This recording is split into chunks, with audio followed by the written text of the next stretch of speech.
Yaani nakwambia bwana. Naambiwa yamemkuta huko. Acha uongo bwana. Nakwambia yamemkuta. Anajifanya tabia mbaya kila siku sasa hivi yamemkuta. Kweli. Bana, ukijifanya kwamba wewe ni mjuaji wa mambo, lazima kuna siku mambo yatakukuta tu. Lakini mama nani unajua acha kuongopa jamani. Unajua nao utakuwa mbea. Mimi nakwambia ushahidi nao. Mimi nakwambia na uhakika. Ushahidi unao wapi bana na wewe acha kutukorofisha hapa bana. Kwanza tuongeeni mambo mengine, tuachane na mambo ya watu. Sio kwamba tuache mambo ya watu. Huyu naye alikuwa amezidi. Jamani, alikuwa amezidi bana. Hapana bwana.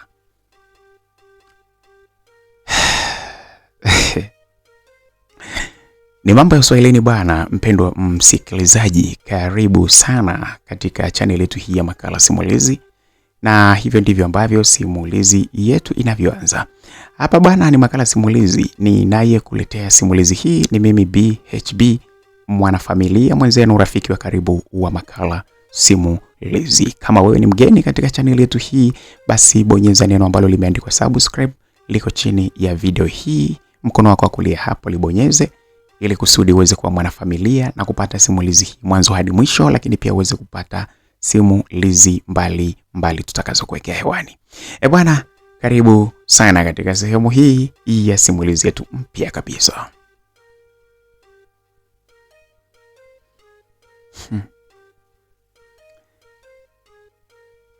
Unajua kuna kitu nilikuwa nataka nianze kukisema, lakini imenibidi ninyamaze. Ngoja nisianze hivyo.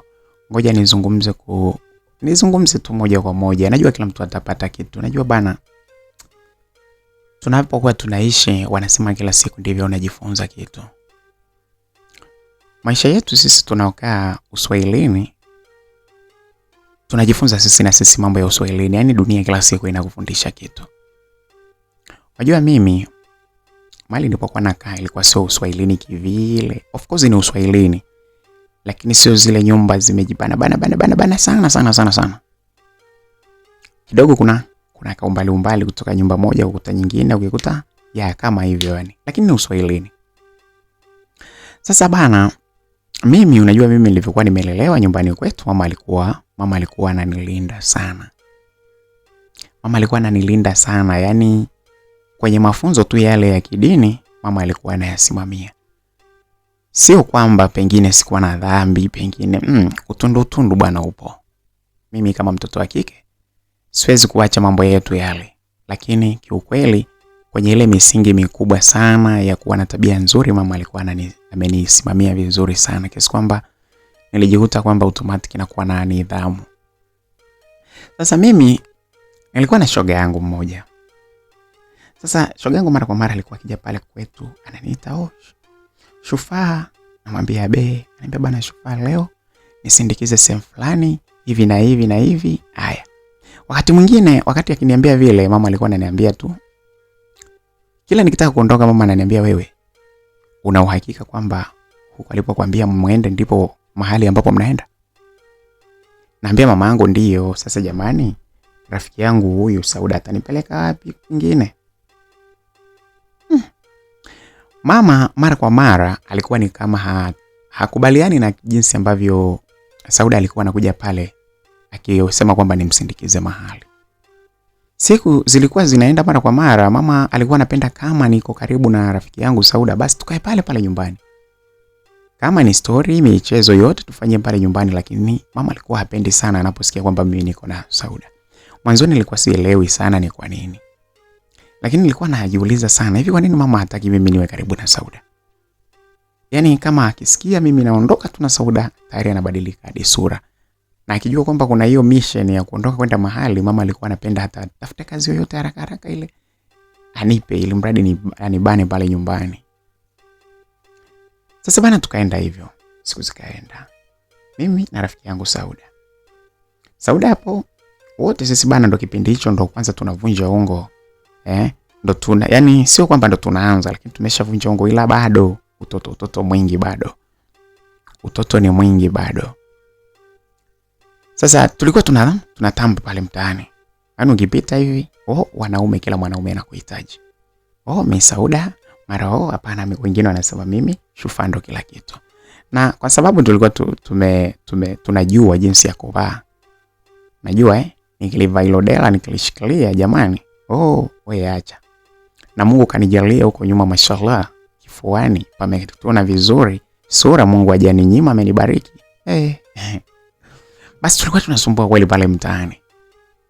Tulikuwa tunasumbua sana. Sasa tukipita tukitembea hivi, wanaume wengi walikuwa wanatuita, kila mtu mara hivi mara vile. Wakikaa mijadala mikubwa ni kwetu. Sasa mwenzangu kidogo alikuwa ni mwepesi. Sauda akitongozwa, kama ni maharage basi ni maharage ya Mbeya. Maji moja, moto mmoja, piu, kashalala chali.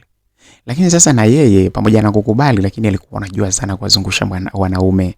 Yaani anamkubalia mwanaume, lakini hapo kwenye kumpa show, hapo ndo ilikuwa ni ngumu. Yaani Sauda alikuwa anakaza.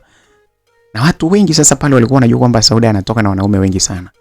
Na kwa sababu kila mwanaume aliyekuwa anamtongoza alikuwa anamkubalia. Na sometimes walikuwa wanawakuta wako njiani wanatembea pamoja, wamekaa wanapiga story. Anapiga story na wanaume, anafanya nini. Kwa hiyo watu wengi wakamjua kwamba Sauda ni malaya sana. Unajua malaya ya kupindukia. Na pengine hiyo ndo nahisi kwamba ilimsababisha hata mama yangu mwanzoni akawa hataki mimi niweze kutembea na Sauda, kwa sababu alihisi kwamba Sauda ni malaya. Sasa kwa sababu mimi nakumbuka, yani siku kwanza mwanaume ambaye aliwahi kumlala Sauda kwa kipindi kile, hawafiki watatu. Na wote hao hakuna aliyeipiga mara mbili. Yaani kama alibahatika kuipiga kaibatisha mara moja, basi. Ndivyo ambavyo ilivyokuwa tunaishi. Sasa bana, mimi Shufaa ndo nilikuwa naheshimika. Naaminika kama mimi ni mustaarabu, lakini kama wanavyosemaga bana, nionyeshe tu rafiki yako, alafu nitakuambia tabia zako. Kutokana na jinsi ambavyo Sauda alivyokuwa anasifika kwamba yeye ni mwanamke mwepesi, mwenye maharage ya Mbeya, basi wengine na wakasema hata mimi itakuwa ni hivyo hivyo. Japokuwa wengine walikuwa wananitetea. Kwa sababu wanaume mimi walivyokuwa wananitongoza mimi nilikuwa nakataa. Wanaume wakinitokea mimi nakataa. Hata kama wafanye nini. Of course vitu vyao nilikuwa nakula. Mtu asikwambie. Wakiniletea sijui chocolate, wakiniletea mara sijui vinini vya ice cream, mimi nilikuwa nakula. Lakini hapo kwenye kumkubalia kwamba nimekukubalia. Sio mimi Shufaa, sio mimi kabisa. Mimi nilikuwa nakataga. Sasa bana, siku zikawa zinaenda. Kumbe bana, unaweza kuwa na rafiki yako lakini usifahamu vizuri sana upande wake wa pili. Siku moja nikawa ninapita kwenye pale mtaani. Kuna sehemu nilikuwa napita nyumbani kwa mama, kuna tumezoea kumuita Mama Ray. Alikuwa anapikaga mihogo, anapikaga vitumbua, kachori asubuhi, anawekaga anapika. Paki pale watoto wakipita wakiwa wanaenda shuleni, wananonoa wanapita. Sasa pale kwa Mama Ray, wakati nikiwa napita, nilikuwa nimetoka kununua majani ya chai. Nikawa napita sasa pale jirani na kwa Mama Ray. Nikakuta mama kama watatu hivyo pale mtaani wanazungumza asubuhi hiyo. Mimi kwanza nilikuwa sijajua kama wanazungumza, mimi nilijua tu labda walikuwa wamekuja kuchukua kachori au vitu vyao pale asubuhi pale kwa Mama Ray.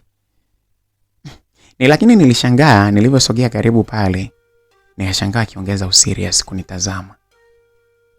Yaani unajua watu wakiwa wanakuongelesha kuna namna, yaani wakiwa wanakuzungumzia, sio kukuongelesha, kuna namna tu ukiwatazama utawaona.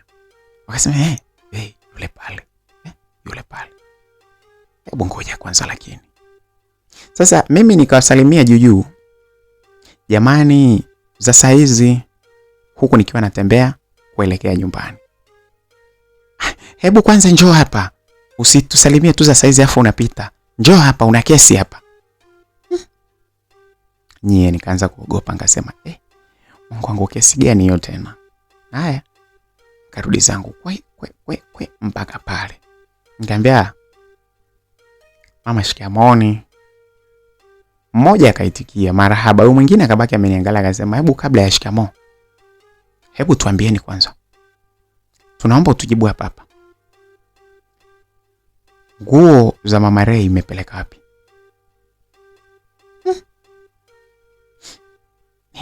Nikashikwa na butwa pale, nikauliza unasema nguo za nani? Yule mama mmoja yule akanikazia macho kweli.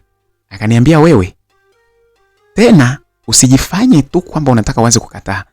Nimekwambia nguo za, wewe unanielewa vizuri mimi hapa. Na nataka uniambie nguo za Mama Ray mmezipeleka wapi? Unajua nilishindwa cha kujibu. Sasa nilikuwa najibu nini? Nilikuwa sijui, sina hili wala lile mwenzenu mimi. Lakini naulizwa kuhusu Mama Ray. Eti nguo za Mama Ray. Ngambia jamani, mimi mbona sielewi chochote kuhusu nguo za Mama Ray? Kwani Mama Ray amepoteza nguo? Unajifanya hujui? Unajifanya hujui kwamba mmechukua nguo za Mama Ray? Na sasa hivi anazitafuta na ni nyinyi ambao mmechukua. Ngambia yule mama, yeye alikuwa anaitwa Mama Chana. Ngambia Mama Chana, sasa mimi nimechukua nguo za Mama Ray, nizipeleke wapi? Alafu nimechukua nikiwa na nani? Wakazidi kunikazia macho. Mama Ray akasema, akaanza kuongea.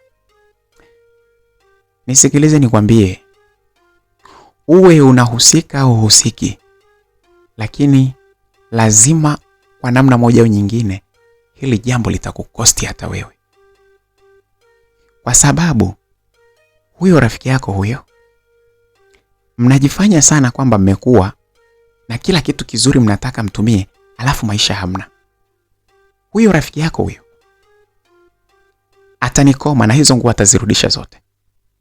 Atazirudisha zote. Sitaki utani kabisa. Subiri kwanza nitakapoenda Tanga. Wiki ijayo nikienda Tanga, nikirudi hapa, nikienda huko kwa binamu yangu Tanga, nikirudi hapa, mtazileta hizo nguo. Mbona atazirudisha mwenyewe hapa? Bado nilikuwa sijaelewa bado. Kwa sababu aliposema rafiki yangu, mtaa mzima unaelewa. Rafiki yangu mkuu ambaye muda wote nakuwa naye ni Sauda. Sasa mimi nilikuwa mimi ngajiuliza, ina maana Mama Ray anataka kumtuhumu Sauda kwamba amemuibia nguo zake? Ikabidi sasa nimuulize, mama, kwani rafiki yangu yupi? Unauliza rafiki yako yupi? Kwani umjui rafiki yako? Sauda ni nani asijue kwamba Sauda ni mwizi hapa mtaani? Yeye ndo ameanua nguo zangu nilizokuwa nimeanika hapa. Kijola changu hicho nimekivaa siku moja. Tena siku moja tu, hata sio kutwa nzima, siku moja tena kwa masaa. Amechukua mpaka taiti zangu, nguo zangu za ndani nimeanika hapo, amechukua zote. Sijui anakwenda kutumia yeye au anakwenda wapi. Haoni hata aibu kutumia nguo za ndani za mtu mwingine, au anakwenda kuuza. Nakwambia vitenge nimeweka pale, vitenge nimefua jamani. Jamani ndo nimevitoa, nasema hapa hivi hapa nivifue kwa sababu nilikuwa nataka nikavishone, lakini juzi nikasema ngoja nivivae mara moja kwa kufunga tu, niangalie jinsi vilivyo kabla sijampelekea fundi kwenda kushona. Lakini navyo pia amechukua. Ni vitu, nguo zangu nyingi amechukua huyu. Alafu sasa hivi unaniuliza hapa kuhusu sijui nini. Huyu nakwambia atazirudisha tu. Wewe subiri kwanza. Mama Ray aliongea vile mpaka nikajiuliza, hivi imekwaje mpaka wanaamua kumtuhumu Sauda kuhusiana na masuala ya wizi? Mimi ninavyofahamu rafiki yangu Sauda sio mwizi, lakini anasemwaga kwa tabia zake za kupenda wanaume, kwa tabia zake za kutoka na wanaume mbalimbali, ndio kitu ambacho anatuhumiwa nacho pale mtaani. Nikamuuliza Mama Ray, mimi nilishindwa kwa kweli kunyamaza kwamba eti nimkaushie tu. Niliona hapana, Sauda ni rafiki yangu, I can't wait. Mimi siwezi kusubiri bana. Akasema hapana, ngoja mimi nimuulize. Nikamwambia jamani, Mama Ray yeye ndo alizichukua jamani, mna uhakika? Nilipoongea vile, wale kina mama wengine wote wakanyanyua midomo yao. Unaona wanaanza kumtetea. Yaani nyinyi nawaambia mtadhalilika. Subiri tu mama Kijumbe aje hapa kwanza. Subirini mjumbe aje hapa.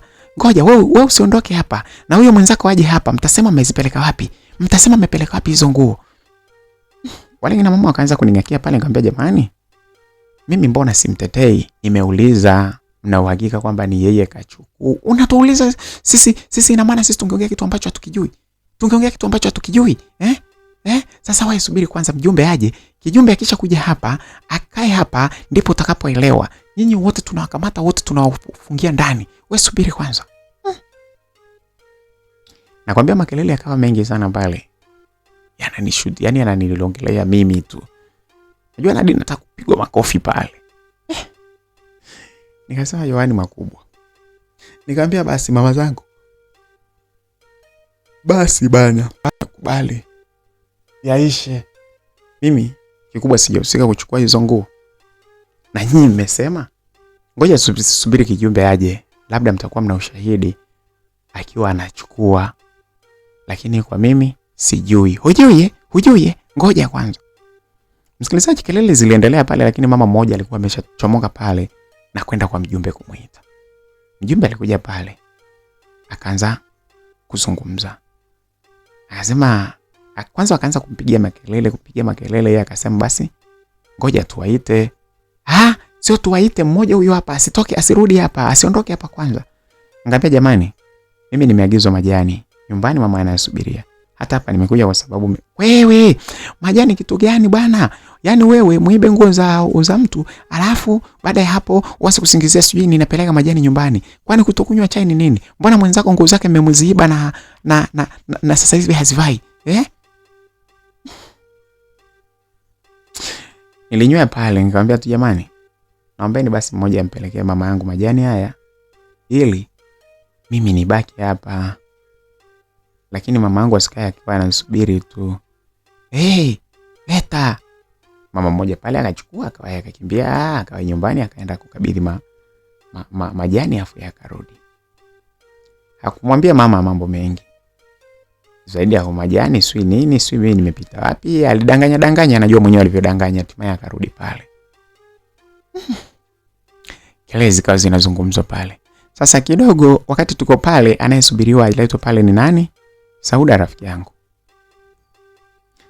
Tumekaa kidogo pale, mjumbe akasema ngoja tuwatume wagambo wakamchukue. Wamlete hapa. Mjumbe, wasiletwe hapa. Inabidi waletwe moja kwa moja pale nyumbani kwako. Kwa sababu wakiletwa hapa watasema labda walifanywa hivi na vile. Kwako wewe kwa sababu ni kiongozi ndio itapendeza. Mjumbe akasema sawa, hamna shida.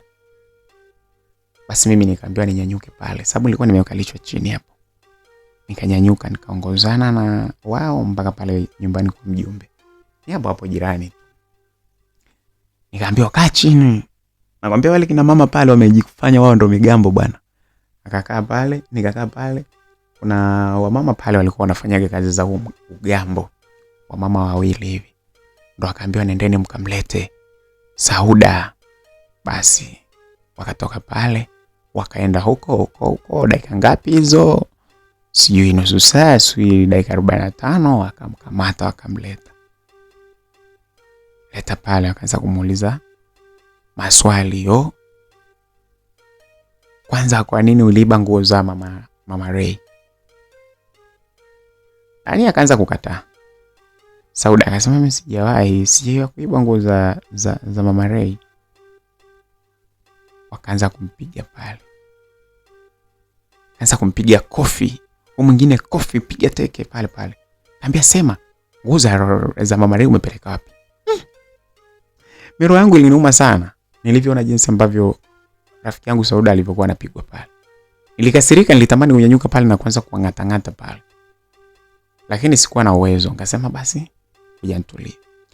Sauda bana akaanza kulia huku akiwa anatetemeka. Jamani, mimi sijachukua sui nini. Ngoja tukupeleke polisi ukapitie yale mateso kule, ndipo utakapokuja kusema ukweli.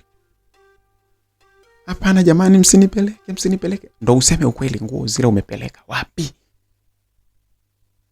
Jamani, lakini mimi nimesema sijachukua zile nguo jamani. Mimi sijachukua hizo nguo, mnanisingizia. Wewe. Mama mmoja pale akachomoka haraka akaenda mpaka nyumbani kwetu. Akaenda pale akamwambia mama, mwanao huko amekamatwa wizi.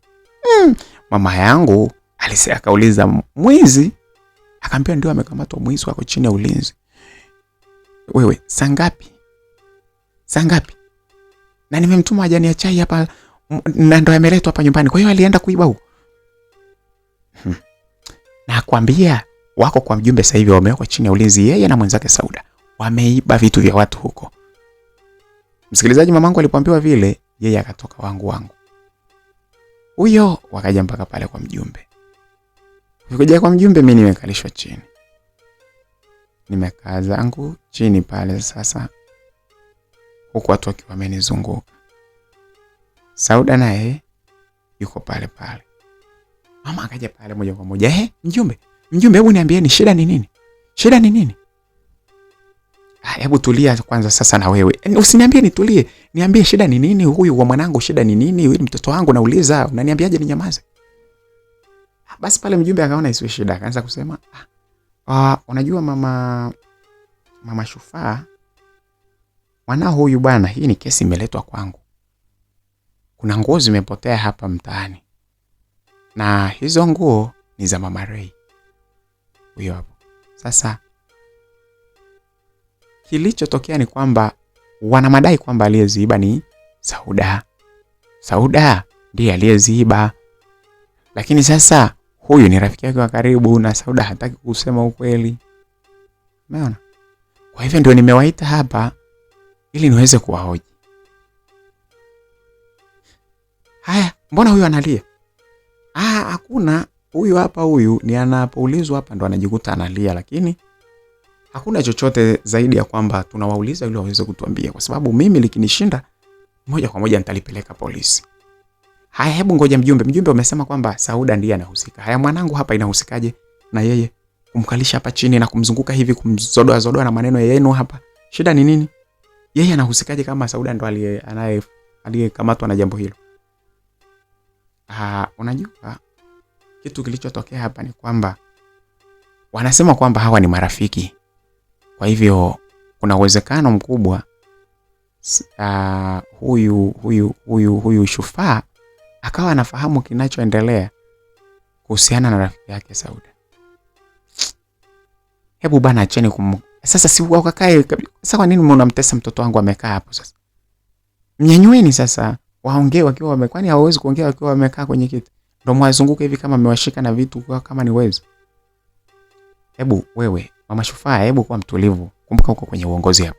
Kumbuka uko chini ya kiongozi hapa. Kiongozi sawa, lakini kwa nini umkalishe mtoto wangu chini na kumbe ni kumhisi tu?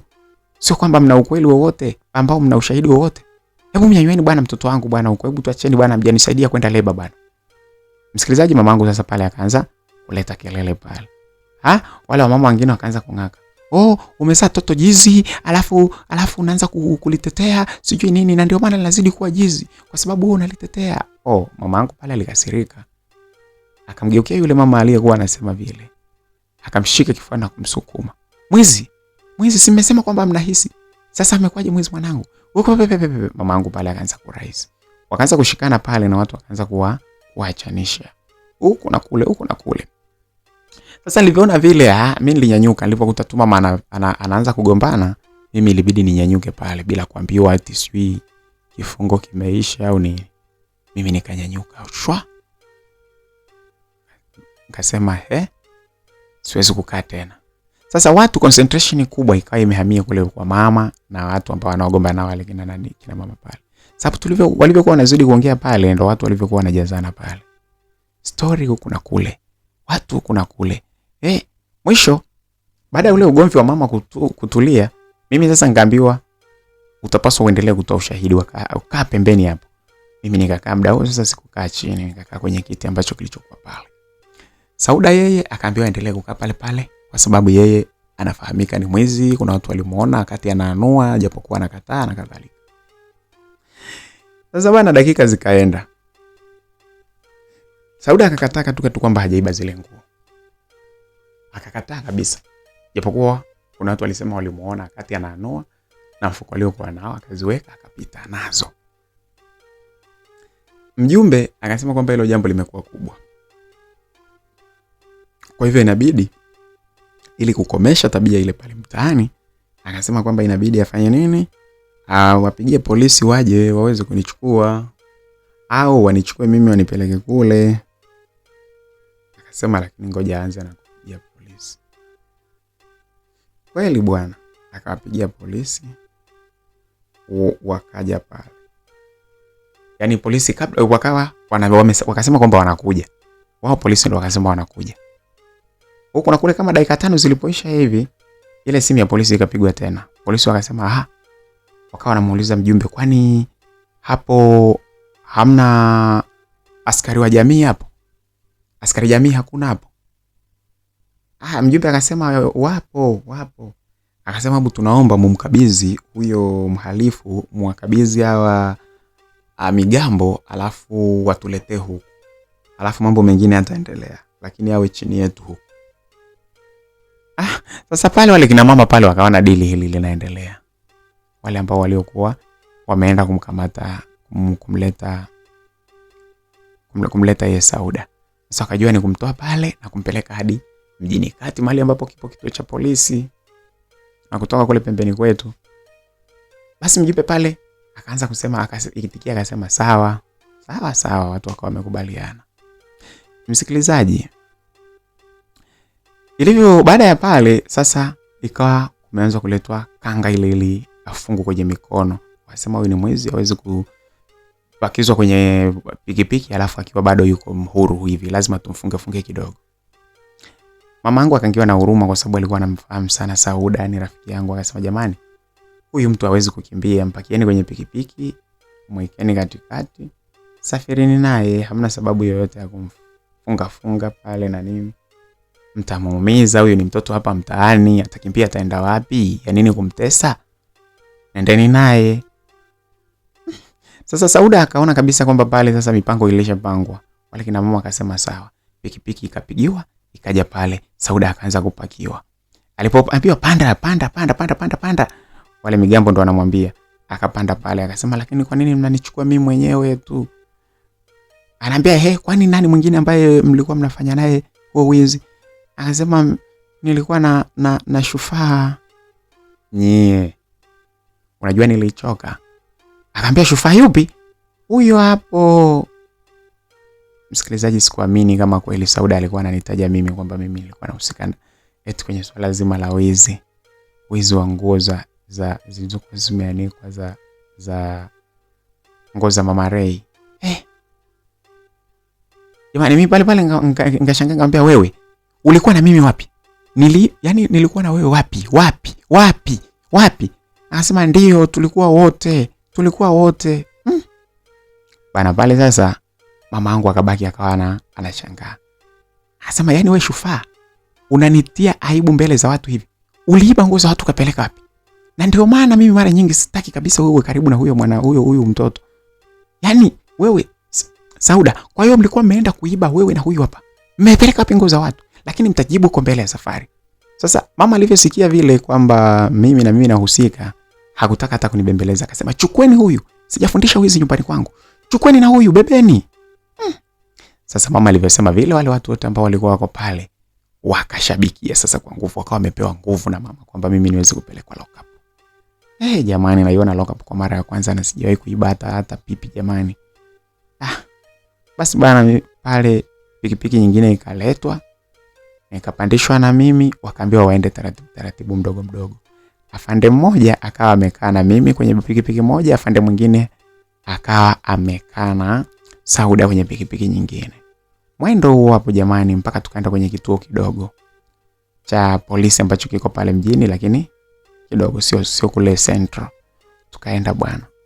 Kufika kule akalishwa chini, nyinyi wanawake binti wazuri hivi mnakuwa wezi.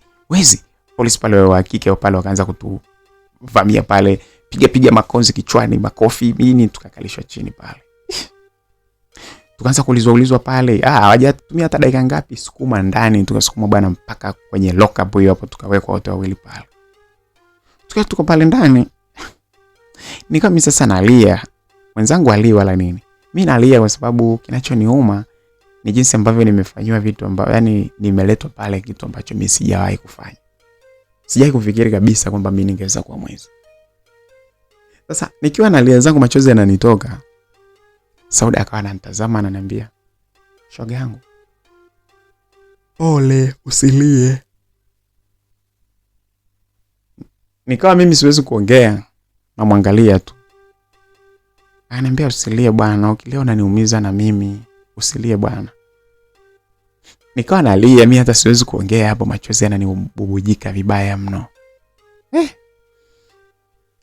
Nilivyokuwa naendelea kulia pale, akaniambia bana, shoga yangu, hebu sikiliza. Nisikilize bana. Nikawa namtazama tu kusikia kwamba anataka kuongea nini. Akaniambia, ukweli bwana, wewe huhusiki chochote, lakini niliona bora tuje wote huku kwa sababu mimi niliona kwamba nitaumia sana nikiwa niko peke yangu afu wewe haupo. Kwa hivyo naomba unisamehe tu, lakini nilitamani tuwe wote huku. Ningeambia, hivi kweli wewe una akili Sauda?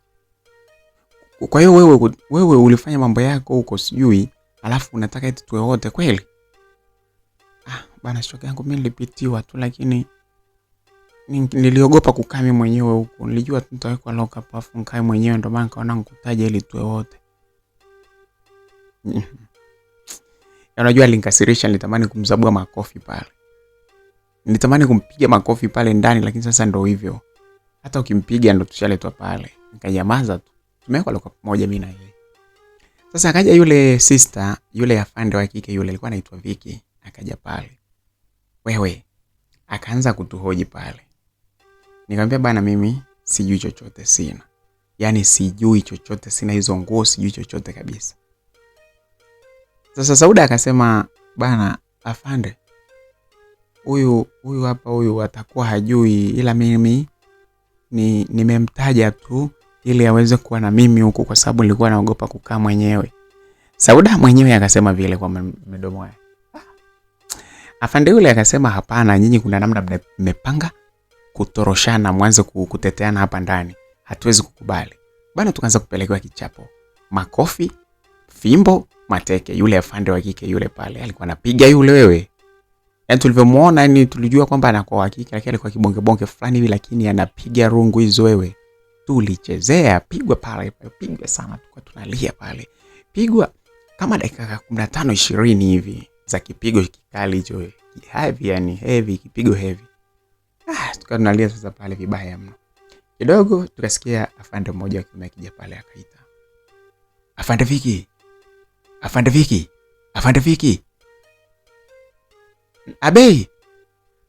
Unatoa dozi kidogo hapo. Ngoja kwanza nimalizie. Afande, hebu njoo kwanza bwana, nawe njoo kwanza. Hao wataiva tu, washakuja kwetu, hao wataiva tu. Yaani wataiva vizuri, na mimi nataka nikusaidie pia.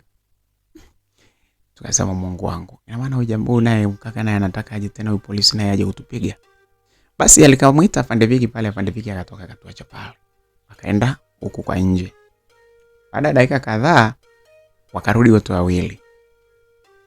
Yule afande wa kike akasema, nyinyi mna bahati sana, nilitaka niwavuruge vibaya mno, bahati yenu nimepata dharura.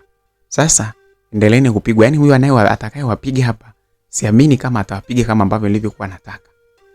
Washenzi sana na nyinyi, pumbavu wakubwa sana. Basi akatupiga na viatu pale, mateke na viatu, akatoka. Akatuacha na yule afande wa kiume.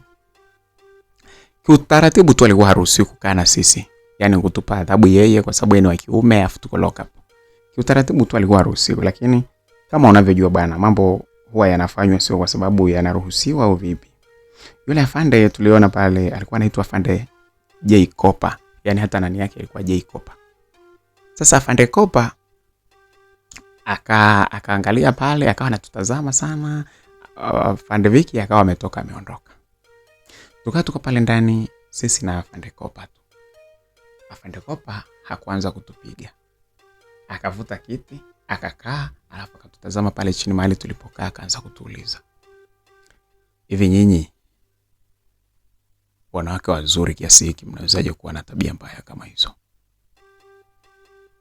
Mimi pale nikaanza kuongea, ngambia mimi sina hizo tabia, nimesingiziwa. Sina hizo tabia. Hakuna mwizi ambaye siku zote anakubali kwamba ni mwizi. Yaani watoto wazuri kama nyinyi. Hivi kweli nyinyi hapo si bora hata mngeolewa hata mke wa pili ukatulia tu. Ukawa unalishwa na mume wako, unapata maisha mazuri kuliko kufanya kazi za wizi. Unajua mnafanya mambo ya ajabu. Sasa mnataka kutoka, au mnataka muendelee na mkapandishwe kizimbani mkae jela? Tunataka kutoka. Tunataka kutoka. Tulijibu wote pale. Tukaambia kwamba maybe sisi tunataka kutoka. Tukajua huyo afande huyu kwa jinsi alivyoongea anaweza akatuonea huruma. Basi kidogo pale akawa ametuangalia pale, akaanza kusogea. Yule afande akasogea karibu na mimi zaidi. Akaanza kunishikashika kwenye masikio yangu. Ananishikashika, anapeleka mikono yake, anafutafuta machozi, anashikashika mashavu yangu. Kama wewe hapa afuna kwa mwizi kweli. Hivi vishavu huoni kabisa kuna siku vitachomwa moto hivi afu utakosesha wanaume sukari. Yaani asali kama hii afu wewe unakuwa mwizi ili mwisho wa siku uchomwe moto wanaume wakose. Basi akawa anaanza kunitomasa tomasa pale, mikono yake inaenda mpaka kwenye kifua changu. Huku na kule. Sasa sijui kaonaje. Kidogo akasema hebu ngoja kwanza. Akatoa simu yake, akapiga. Alipopiga pale ile simu kati inaita, ilipopokelewa yeye akatoka kwa nje kidogo kwenye ile lock up tulipokuwa. Sijui kaongea kitu gani kule, kidogo akaingia ndani na haizikuisha dakika ngapi akaja afande mwingine pale. Akasema sasa nyinyi dawa yenu ndogo. Tutawapiga hapa mpaka mfie hapa ndani. Hamwezi kuwa na tabia za hovyo hovyo kama hizi. Hatufugi majambazi sisi. Bwana wewe. Tukazidi kuogopa pale, tukaona Mungu wangu tunakuja kuangamizwa pale. Afande Kopa yeye akasogea karibu na mimi akaniambia hebu njoo hapa kwanza. Akanishika kwa nguvu akaniambia nyanyuka. Akaninyanyua. Kulikuwa na mlango mmoja ambao uko pale. Akafungua ule mlango akanitoa, afu tukaipita kikorido, afu akanipitisha upande wa pili. Akaniambia bafu hilo hapo. Oga hapo umalize afu uje huku. Oga kwanza. Nianze kukupiga fimbo ukiwa wewe ni msafi. Bwana wewe. Nikaoga zangu pale haraka haraka, nikafuta yani yale machozi, nikaoga nikatakata tu, lakini hapo naoga bila sabuni msikilizaji. Naoga bila sabuni hapo. Kamaliza pale, nikatoka pale akaniambia njoo hapa. Tukapita kikorido kile kile tukarudi pale lock up. Kumbe na mwenzangu naye alipelekwa hivyo hivyo. Yes Sauda, tukarudishwa pale ndani. Basi wakafunga ule mlango wa lock up, tukawa tumekaa pale.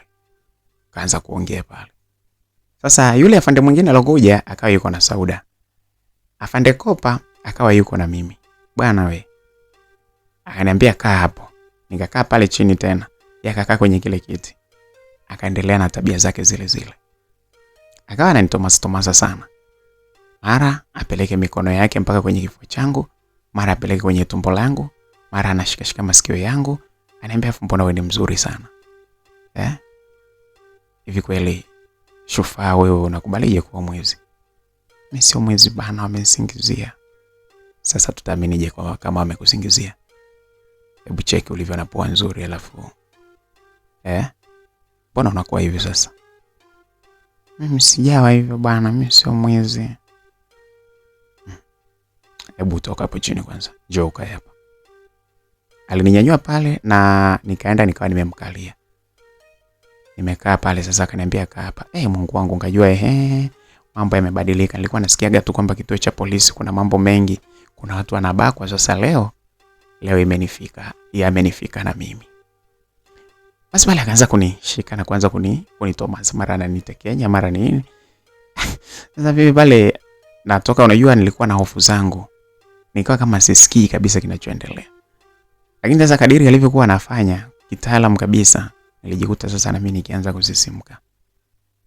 Nilivyokuwa nimekaa akashika mkono wake mmoja kwa umenikumbatia kiunoni, akaanza kupeleka mpaka huku mkono mmoja pia akaupeleka, akaanza kushusha hapa kwanza kwenye kibofu hapa, akaanza kunichezea pale. Huku akawa ulimi wake anauweka kwenye sikio langu. Anaanza kuniambia wewe, hebu nielekeze sasa. Unataka kutoka au kuendelea kubaki huko? Nikamwambia mimi nataka kutoka. Mimi utanisaidia nini nikutoa? Mimi sijui huko. Hujui kitu cha kunisaidia mimi? Mimi sina cha kukusaidia. Hebu nisikie basi. Acha mambo yako. Wewe ni mtu mzima. Nahitaji unisaidie tu ndani niweze kula. Mimi nataka nifanye utaratibu uweze kutoka. Mimi hapana. Mimi sitaki bwana. Mimi na mpenzi wangu. Sasa mpenzi wako mbona haji sasa kukusaidia uweze kutoka? Mimi ndo nataka kukusaidia. Mimi bana hapana, sitaki bana, acha. Msikilizaji aliendelea sasa pale kunishika shika. Akawa ananitomasa kunichezea huku na kule. Mimi sikutaka, japokuwa msisimko fulani nilipata, lakini nilikuwa sitaki kabisa zile mambo. Nilikuwa sitaki kwa sababu kweli mimi pamoja na kwamba tunaonekana namna gani vipi, lakini mimi nilikuwa na ustaarabu wangu, hekima zangu. Nilipotupia jicho upande wa pili, nilimuona rafiki yangu Sauda naye. Sasa Sauda yeye mambo yalikuwa ni tofauti kwa sababu mpaka alikuwa anapewa mpaka wanapeana juice mdomoni yani. Yaani wanapeana kesi nyembamba zile. Sasa amekumbatiwa.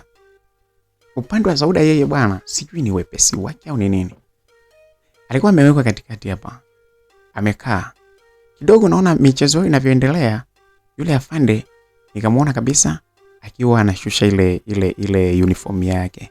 Akaishusha ile uniform, akawa amekaa pale pale kwenye kiti. Nyie, si ndio na bana ya bomba ikiwa imekaa kama inavyokaaga. Imesimama kama fimbo, kama msumari wa moto ise. Sasa baada ya vile mimi kwanza nilihamaki. Nikaona Mungu wangu, kumbe ndio vitu ambavyo nataka kutufanyia hivi vitu vya ajabu. Mungu wangu. Nikaanza kutetemeka pale. Akaniambia usiogope. Tulia. Unaogopa kitu gani? Mimi nimekwambia nataka nikusaidie. Nataka nikusaidie.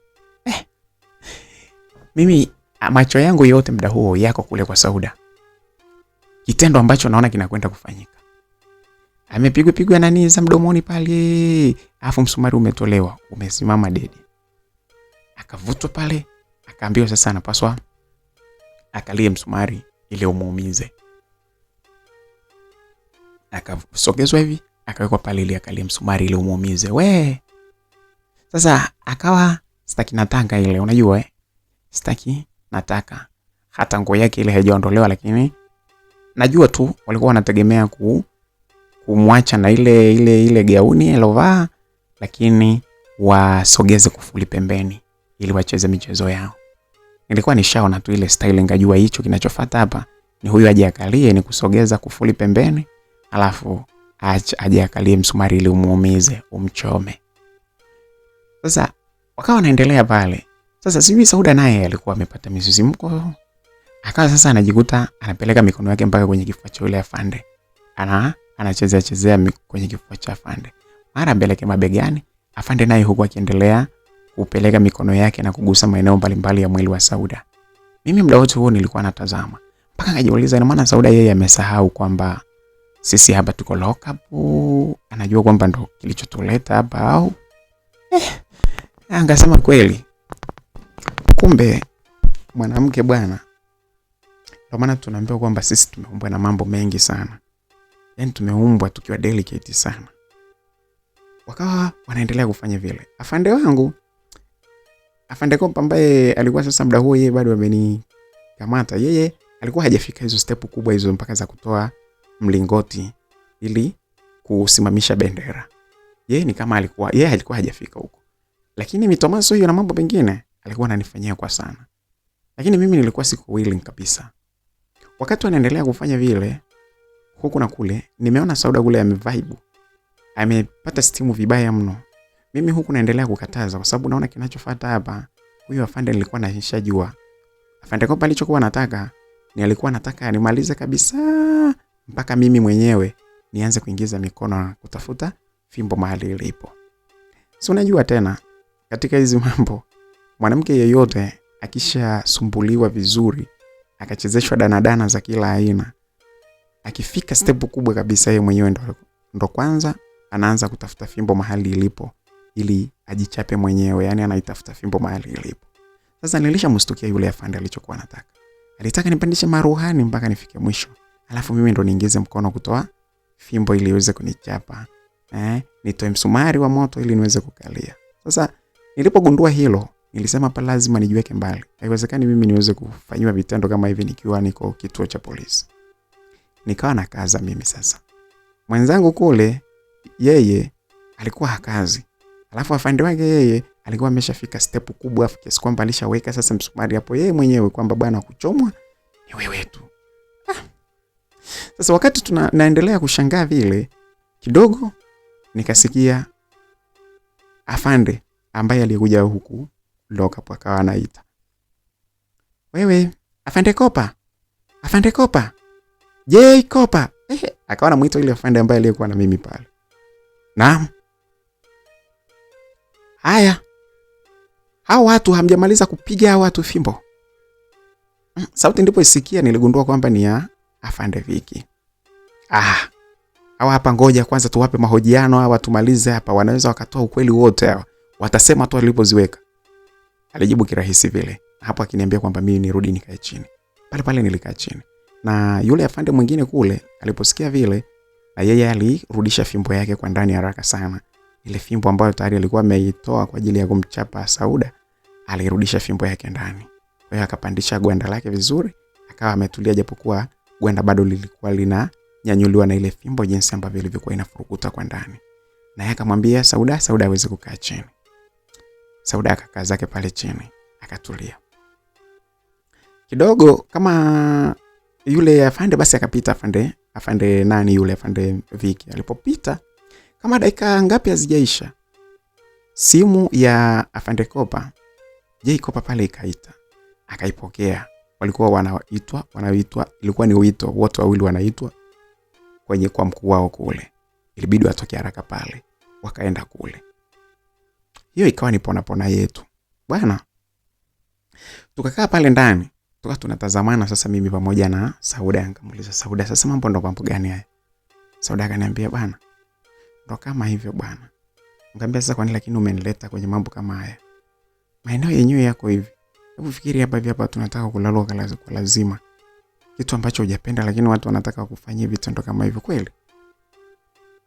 Bwana, usiwaze bwana.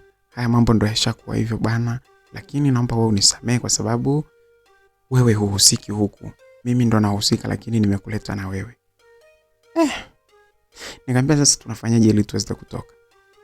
Sauda akaniambia, bwana, usiwaze kwa sababu afande huyu nilokuwa naye kaniambia anaenda kunifanyia utaratibu nitoke. Nikamwambia, wewe anakudanganya utoke alafu kwenye nguo za watu kule? Kwanza ulichukua hujachukua? Bwana rafiki yangu, kusema ukweli mimi nilichukua, lakini sitorudia tena. Wewe Sauda, ulichukua kweli kumbe nguo za watu? Ndiyo, lakini mimi siwezi nikarudia tena. Haya, sasa unarudishwa kule alafu nguo za watu? Nguo za watu bwana, mimi zile ndishaziuza kitambo na zingine nitavaa mimi. Kwa hiyo huwezi kurudisha? Mimi siwezi nikarudisha. Sasa wewe nisikilize Sauda, nikwambie. Usiporudisha utazidi kutuletea matatizo. Hata tukitoka hapa tutakamatwa tena. Hapana, afande amesema anajua cha kufanya ili mradi tusikae huko loka tena, turudi nyumbani. Sasa yeye ndo atakayelipa hizo nguo? Hapana, lakini wewe unajua polisi hakuna kitu kinachoshindikana. Labda kutoa haki ndo polisi inaweza ikashindwa, lakini sio mambo mengine. Sawa. Kwani wako wewe amekwambiaje lakini? Bana, mimi mambo yake ndo yale tu kama unavyoona, wale wanataka watulale. Mimi nakwambia Sauda, wale wanataka watulale, hakuna cha kutusaidia wala nini. Hapana, watatusaidia. Kwa hiyo wewe uko tayari kulalwa na yeye mradi akusaidia? Mimi vivete takavyokuwa, lakini tutoke tu bwana. Kwani wewe utakataa? Hebu sikia nikwambie kitu mimi bwana Sauda. Mimi siwezi nikakubali. Wanitoe tu, lakini kusukubali kwamba nilala na afande hawa watu hao kwanza wana maukimwi, alafu ni malaya. Mimi siwezi kulala naye kwa kweli. Haya bwana, lakini mimi nitambembeleza kwangu ili tutoke, sababu haiwezekani akatoka mmoja. Tutatoka wote. Basi ngamwambia mimi sawa. Tukakaa pale kidogo, akaja afande Kopa pale. Kama baada ya kama lisali moja na dakika 10 na hivi, akaja afande Kopa pale akasema, wewe sikilizeni waambieni, hapa mtatoka leo, lakini hebu kwanza wewe Shufaa njoo hapa. Basi akaniita pale, nikasogea. Akaniambia, nisikilize, wewe lazima mimi nitoke na wewe. Nimekuelewa vibaya sana. Mimi nimefanya mbinu zote ili mradi utoke. Wakituuliza kule tutawaeleza kwamba ushahidi haujakamilika, tunawachunguza hatimaye tutawakamata tena. Lakini nyenye tunawatoa. lakini nina shida na wewe na kuhitaji vibaya mno. Una maungo mazuri vibaya sana. Kila sababu nilikuwa naishika nilikuwa naipenda sana. Sasa alipoongea vile kwa sababu alikuwa hataki muda ule, nikamwambia sawa, nikamkubalia kwamba mimi nitafanya nini? Nitatoka naye. Alivyomwambia vile akafurahi sana. Akanipelekea kimkono fulani cha kimahaba kwenye mashavu, akaniambia basi. Akaniambia basi sawa, unatoka leo tena muda sio mrefu. Nikamwambia basi sawa. Afande Kopa pale alikuwa anajua kwamba ameshanipata mimi. Sauda naye akawa amefurahi kwamba tunatoka. Kweli baada hatukukaa sana pale, Afande Viki akaja pale akatufungulia. Huyo tukaa sasa tunarudi nyumbani. Kwa wakati tunarudi nyumbani kule, nimefika tu hivi mama anaanza kunilalamikia. Unaona sasa? Tabia zako mbaya umesababisha nimetoa pesa yangu. Nikamuuliza mama, umetoa pesa ya nini? Wewe unafikiri kwamba wale bodaboda na pesa ya kumlipa bodaboda na wale migambo unafikiri ilikuwa inatoka kwa kina nani? Akamwambia mama, si inatoka kwa mjumbe. Mjumbe anatoa wapi pesa? Mjumbe anachukua wapi kodi? Mama, kwani wewe unachukua wapi kodi? Usinijibu ujinga. Yani Shufaa, umenidhalilisha sana, umeniaibisha Shufaa. Sikutegemea hata siku moja kama kweli mimi nitakuja kudhibiti. Yani wewe kweli kwa sababu za wizi unanifanya nagombana na watu, umenitia aibu. Wizi haya amepeleka wapi hizo nguo? Nikamwambia mama, mimi sijaiba. Hujaiba nini? Nielekeze, mmepeleka hiyo kitu gani ambacho hapa nyumbani unakikosa? Na hata kama kuna kitu unakikosa, njia ya kukipata ndio hiyo ya wizi. Nikamwambia mama, hapana, mimi sijaiba. Na hata ukimuuliza Sauda ameniambia kwamba yeye alikuwa amenitaja tu kwa sababu alikuwa anataka twende wote kule lock up. Lakini Sauda yeye ndo alichukua nguvu za watu, sio mimi. Sasa nisikilize nikwambie. Maneno yenu yote ambayo mnayotunga kuyaongea hayana maana. Kwanza umesababisha nimetoa pesa yangu kulipa migambo na bodaboda. Hilo jambo limeniudhi sana. Lakini pia umenidhalilisha. Mtani hapa mimi naonekana kwamba mimi nafunga wezi. Kila kitu nitakachoonekana sasa nafanya kizuri, itaonekana kwamba wewe ndo nilikutuma ukaibe. Unajua ni namna gani ambavyo umenifanyia deformation? Msikilizaji, mama yangu alilalamikia sana. Mama akalalamika sana pale mpaka akajisikia vibaya, akasema lakini sawa, ndo hivyo ishakuwa, hamna shida, ikabidi niwe mpole. Mama mwisho akaniambia, sasa nikwambie kitu. Ole wako ni kuone tena ukiwa unaambatana na huyo Sauda huyo. Kwanza simtaki hata hapa nyumbani aje. Sitaki kabisa hata hapa nyumbani aje kwa sababu nimeshaelewa tabia zake. Kama tabia ndio hizo, haya hebu niambieni, mmerudije?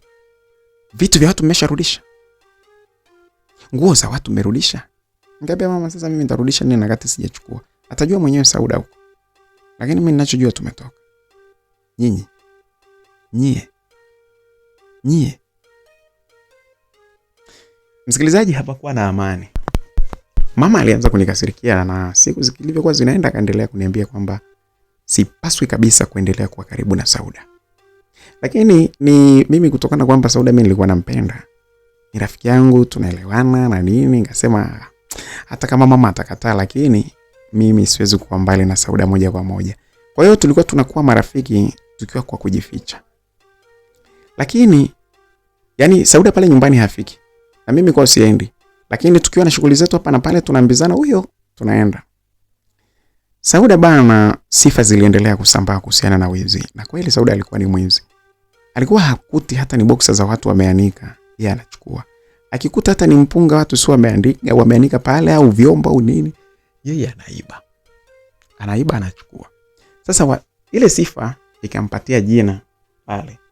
Wakawa wanamwambia yeye ni Sauda Kota. Sauda Kota ikiwa inamaanisha kwamba yeye ni Sauda, mtu wa kuokota vitu vya watu, mtu mwizi, yani maana yake. Sauda Kota. Jina lake likawa limebadilika pale, sasa kila mtu Sauda Kota. Mpaka kitu kikipotea tu nasikia umekiweka vibaya. Sauda Kota huyo. Yaani watu wanataka kuingia ndani labda kulala. Nyinyi msisahau kwamba kuna Sauda Kota. Ingizeni vitu ndani vizuri. Jamani. Wajua ni sifa mbovu sana. Sifa mbaya. Hapo sasa kumwangalia Sauda mwenyewe alivyo ni mzuri kweli. Mimi mwenyewe bana, mimi nimeomba vizuri, lakini kwa Sauda jamani, mimi mwenyewe sifui dafu. Sauda ameumbwa vizuri bwana. Kwa sababu ukimwangalia ni hata huko kwenye nyuso, hilo jicho jamani alivyoliweka, hilo komwe limekaa vizuri jamani. Jamani hapana, ni mzuri. Ni mzuri tena nasema. Lakini sasa sifa yake ni mwizi, Sauda Kota.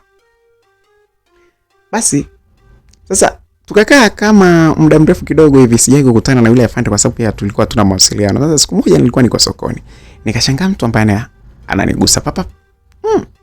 Kugeuka kuangalia, hii sura mbona kama anaifahamu hivi.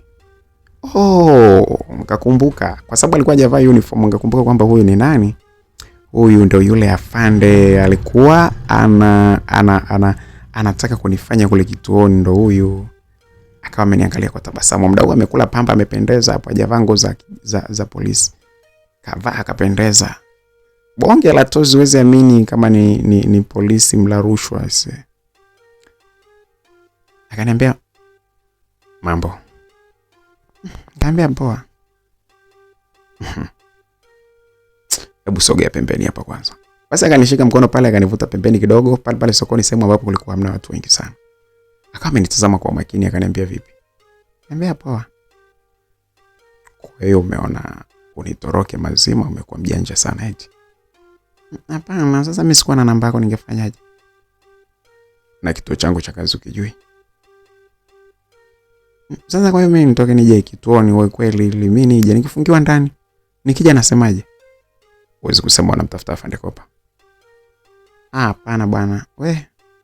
Mimi siwezi, sikuweza na sitoweza, nikwambia tu kweli." "Okay, hamna shida. Sasa sikiliza. Leo basi tufanye kweli, tukajivinjari pamoja." "Hapana. Afu mimi nilikwambia kwamba mimi nina mpenzi wangu, si nilikwambia?" Usinitajie issue zako za mpenzi. Unatajia habari za mpenzi wako na kati mpenzi wako yeye alishindwa kuja kukutoa siku ambapo uko kule. Mimi ndo nilifanya utaratibu uweze kutoka. Au unataka tukukamate tena? Au unahisi kwamba hatuna namna ya kufanya wewe tukukamate? Sio, lakini sasa unanikamata kwa sababu kwa kosa gani? Kwa hiyo wewe huamini kabisa kwamba wewe hapo ulipo una makosa. Makosa gani hayo ya kukataa kuja kwako? Wewe una makosa mengi. Haimaanishi kwamba sio kuja kwangu vipi, lakini wewe una makosa. Tukitaka kukutafuta hapo wewe kwa sababu ya makosa uliyofanya, hatukukosi. Hatukukosi kabisa. Mimi nikuombe kitu kimoja tu. Fanya utaratibu, nipe tunda. Nile. Ndio usalama wako. Nisipokula tunda, hatuwezi kuwa sawa, na naamini tu itakuwa na madhara kwako. Kwa sababu siku ile nimejaribu huku na kule, nikaona jinsi ilivyo nzuri. Sitaweza kuiacha. Naomba tu unielewe. Naomba uchukue namba yangu, alafu tuendelee kuwasiliana. Sasa mimi nakupa namba, usiponitafuta usinilaumu kusema si polisi hivi na vile. Unajua ilikuwa ni beat moja kali sana lililonipiga afande Kopa. Nikaona basi hamna shida, nikamwambia ataja namba yako. Akataja namba yake ya simu. Sasa mimi alipotaja namba yangu ya simu, alipotaja ile namba yake mimi nikaiandika. Tukamaliza pale, akaniambia basi sawa, nitumie text. Ukiacha ila usinilaumu. Bana, ilibidi nimtumie text. Hatimaye mimi tulipotoka pale sokoni, nikaenda kwa mpenzi wangu. Mpenzi wangu alikuwa anaitwa Sokei. Nikamwambia Sokei, ikabidi nimwambie kila kitu. Nikamwambia Sokei bana, kuna 1 2 3. Nikamweleza kuhusiana na yule afande. Akaniambia bana, achana naye boya huyo. Tena sikusumbue. Nikamwambia lakini kumbuka kuna madhara, yule anaweza akatupa akanipa mimi kesi yoyote ile. Bwana achana naye. Kwa hiyo ulikuwa unatakaje? Ulikuwa unatakaje? Sababu unavyoongea hivyo ni kama kuna kitu unataka vile. Nikamwambia hapana, sio kwamba kuna kitu nilikuwa nataka. But nilikuwa nataka nikuulize kwamba wewe una wazo gani? Kumkatalia nilishamkatalia. Sawa, lakini sasa vipi?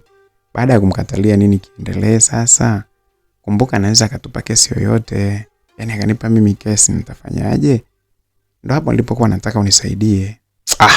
wewe bwana ushaleta mambo yako. Wewe sema umempenda huyo afande, unataka utumie kisingizio.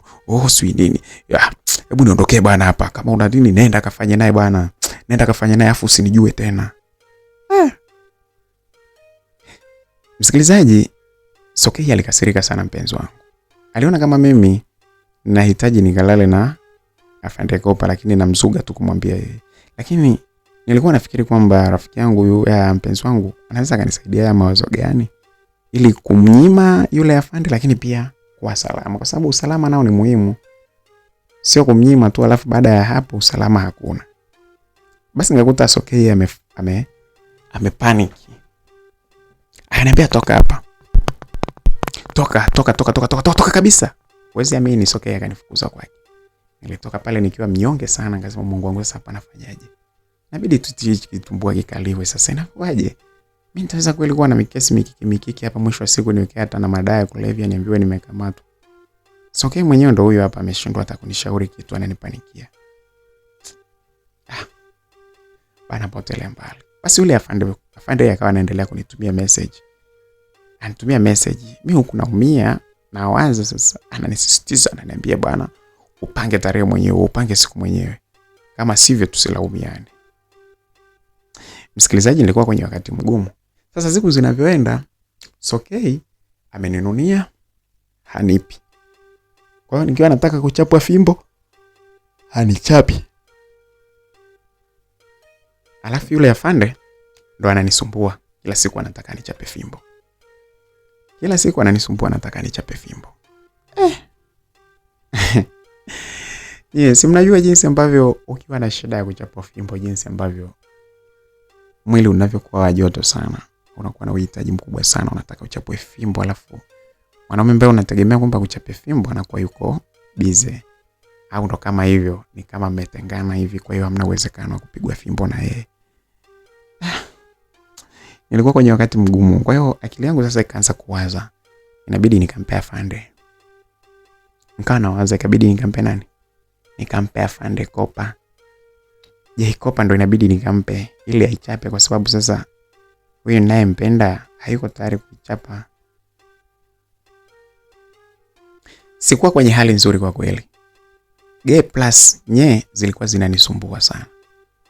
Mwili ulikuwa kwenye msisimko mkubwa sana. Lakini pia nilikuwa nawaza ikiwa nitaenda kukamilisha hilo jambo na afande Kopa kama ambavyo alivyokuwa anavyotaka yeye. Na hapo sasa Sokei akaelewa, akagundua kabisa kwamba nimekwenda kufanya na yeye. Najua atakuwa ameniacha mazima. Bora nisiende, mambo mengine yote nifanye kwa njia tofauti nini, lakini yeye asije akajua. Kwa sababu nikitokea nikienda nikafanya, alafu Sokei akajua kwamba nimefanya, nitakuwa nimeachwa mazima. Kuna namna ambavyo naweza nikambembeleza kanrudia tena, na ataona ni dharau. Basi bana msikilizaji, siku zikao zinaenda. Rafiki yangu Sauda, yeye tabia yake ile ile, anaendelea kufanya hivi kufanya vile, anaiba vitu vya watu, mara hivi mara kanga mara. Sasa siku moja bwana Sauda yeye akajichanganya bwana, akawa ameenda kwenye nyumba moja hivi. Kulikuwa na mkaka mmoja hivi alikuwa anaitwa Saka. Yule Saka bana, of course alikuwa ni kaka watu mustaarabu tu, lakini ni mvuta bangi. Kwa hiyo yani ana heshima, haibi, hafanyi nini, lakini unajua wale vijana wala bangi wala bangi wanaweza wakaamua kufanya kitu kikubwa sana vyovyote vile bila kujali. Sasa siku hiyo Saka yuko kwenye geto lake, wananyonga vitu vyao. Yuko yeye, alikuwa na Teri, yuko na Chira na Mbegu, marafiki zake hawa na wengine pale kadhaa.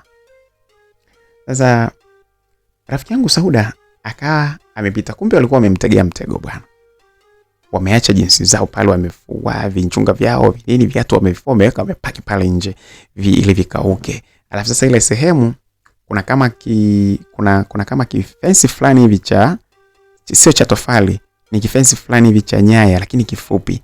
Alafu kuna maua hivi. Alafu nyumba ya pembeni ina fence. Kwa hiyo mtu akiwa ndani haoni ya huku nje kabisa, na upande mwingine haoni hivyo. Yaani kuna namna pamejizibaziwa ile sehemu pale kwenye ile nyumba ambapo alipokuwa anakaa akina Saka. Sasa Sauda bwana kumbe yeye kaenda kule, akajua hapa hawa hawapo, wamefunga zao milango vizuri. Sasa unajua ukiwa umefunga milango kwa nani hizi, kwa komeo au kitasa hiki, kunaonekana kama hakuna mtu. Yaani haieleweka sababu hamna kufuli pale. Wakawa wametulia zao ndani. Kumbe wanamchora bwana kwenye vioo. Akaenda pale, akawa na alishangazi kaja lake, akaanza kupakia vile vitu akaanza kutoka pale. Sasa vile vijinsi alivyokuwa amechukua viatu akaanza kutoka. Ile anaanza kurudi hivi, mwamba huyu hapa akamkamata. Akamwambia unaenda wapi? Pale sasa Sauda hana la kusema, akaambiwa njoo hapa. Njoo. Sauda akasema bana hiyo issue hiyo itakuwa tu huyu ananitaka huyu. Akaambiwa njoo nitakuvunja vunja wewe. Njoo huku. Akashuka akavutwa mkono kuingia ndani. Kuingia ndani akakuta kuna mijamaa imevaa boxer peke yake afu inavuta bangi vibaya mno pale. Mishipa imekaza, macho yamekuwa mekundu. Sauda akaangalia akasema Mungu wangu, ndo mambo jambo gani ili mbona naenda kumalizwa sasa hivi? Kupiga macho vizuri akaona mkaka mmoja ambaye alikuwa anamfuatilia. Alafu Sauda akawa anamkataa. Sauda anafuatiliwa na yule mkaka afu anakataa. Huyo mkaka alikuwa anaitwa Mbegu, mmoja wa marafiki wa Saka. Sauda aliangalia vile akaona hapa leo nimeisha. Akaambiwa kwanza hivyo vitu vitoe kwa utaratibu, usimwage ovyo. Vitoe vizuri kabisa, uvipaki pale, paki kila kitu kule kwenye. Akaonyesha kabati sehemu ambapo anapaswa avipaki vile vitu vizuri kabisa. Viatu akapeleka kwenye henga viatu akapaki pale. Akamaliza akaambiwa sasa wewe ni mke wetu, ndio maana ulikuwa unaanua nguo zetu, unaanua viatu vyetu. Wewe ni mke wetu. Hapa kila mtu leo itabidi apate.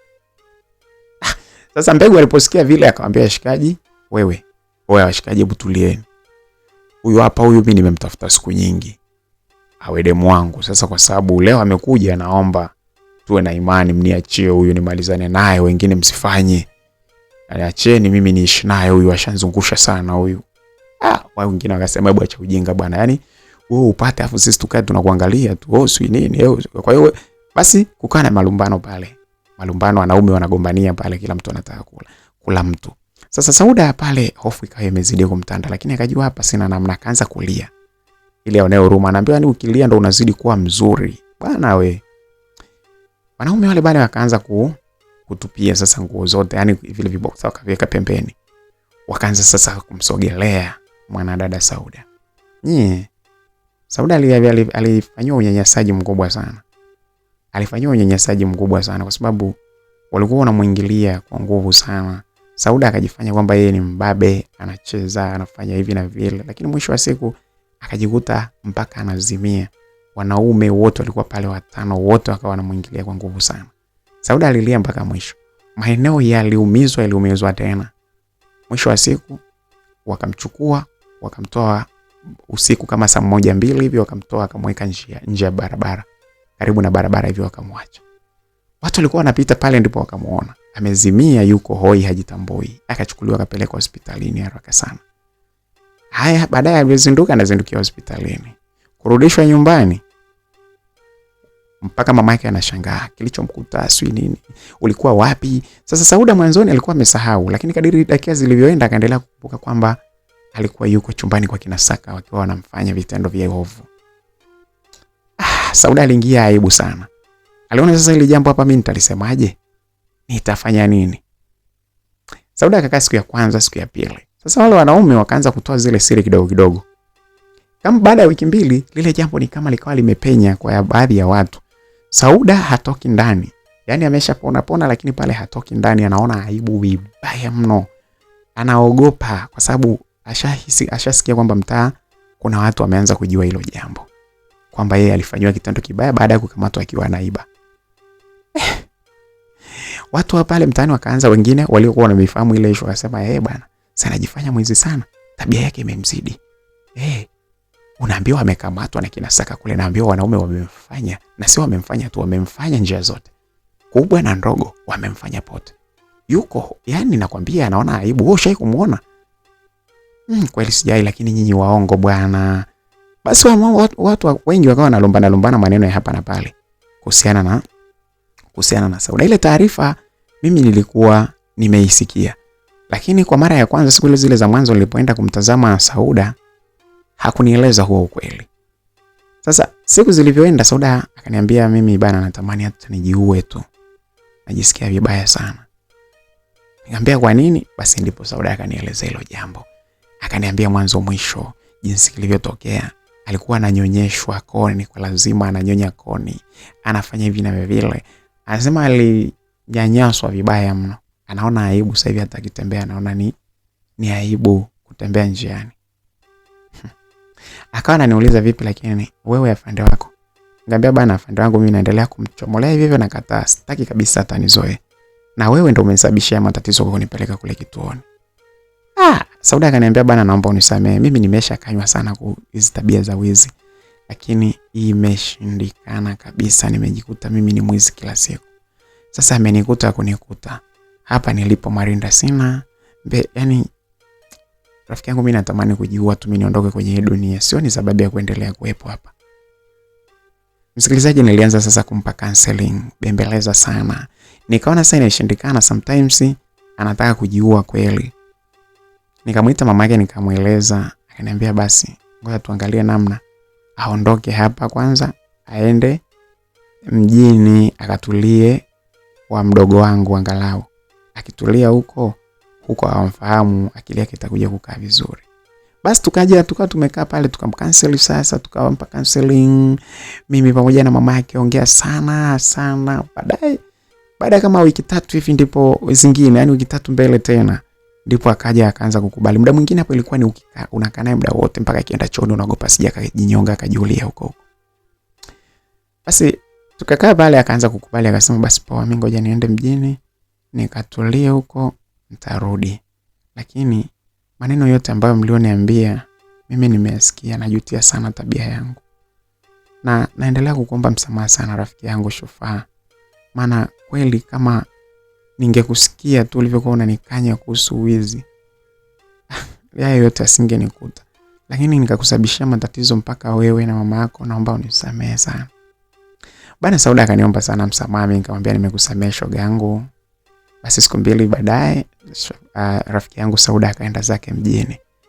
Mtaani pale sasa stories kazi zinaendelea. Wewe unaona sasa hivi hayupo, unaambiwa ameshasafiri. Anaona aibu. Vitendo gani hivyo? Amefanywa vitendo vikubwa kwa sababu ya wizi. Alikuwa anajifanya sana, kila kitu anachokiona anakiiba. Ameondoka sasa hivi hueni. Sasa hivi hata ukiacha vitu nje, hamna shida. Sauda Kota si hayupo. Maneno alikuwa ni mengi. Mimi nilikuwa nikiasikia roho yangu inaniuma. Lakini sasa ndio ishakuwa hivyo, utafanyaje? Shogangu aliniumiza sana kwa kusema ukweli. Mimi nikaanza kubembeleza sasa penzi liniweze kurudiana na Sokei. Sokei nimembembeleza, nashukuru Mungu sasa hivi mambo yanaenda vizuri. Tumerudiana, tunakaa vizuri, ni mpenzi wangu nampenda na ananipenda. Shogangu bado hajarudi, lakini ameniambia kwamba atarudi. Na mimi natamani sana tuendelee kwa pamoja, japokuwa muda umeenda sana, zaidi ya miaka 2 hatujaonana. Lakini mabaya yalimponza. Lakini tulishamueleza, but all in all yule rafiki yangu na miss sana, nampenda sana. Nampenda sana Sauda rafiki yangu, na kwa sababu ameniambia hatarudia tena hizo tabia.